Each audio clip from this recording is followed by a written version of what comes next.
Sir Ed Davey.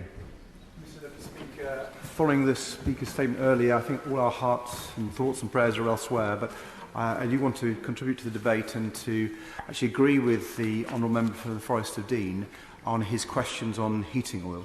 I think that's a critical issue for many, many people in rural communities, and we do need answers, and we need them immediately. Mr Deputy Speaker, what the Prime Minister has just announced is not a freeze on people's energy bills. In the middle of a cost of living emergency, the Conservatives are choosing to put energy bills up by another £500 for struggling families. This hike in people's energy bills comes on top of the £700 rise we saw last April. Struggling families will be paying twice as much for energy as they were last year. People will still be desperately worried about how they're going to keep warm this winter. Last May's £400 discount simply won't make up for this enormous rise in energy bills. So where is the new support for families and pensioners who are struggling? Under the Prime Minister's plan, Mr Deputy Speaker, fuel poverty will get worse, not better.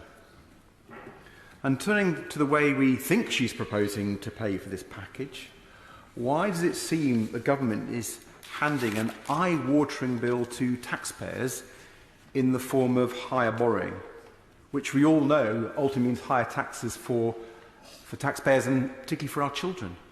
This doesn't seem conservative, it doesn't seem right.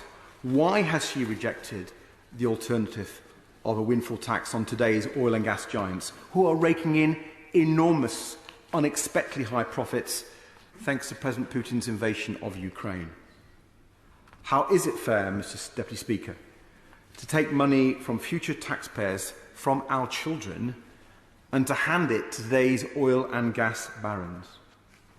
How is it responsible to borrow so much to pay for consumption when our economy is already in such a mess, with the pound falling so dangerously?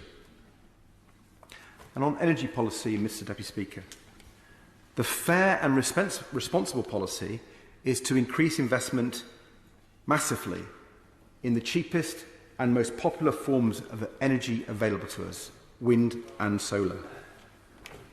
I was absolutely shocked that the Prime Minister did not announce a massive expansion, a fast expansion of renewables to bring people's energy bills down.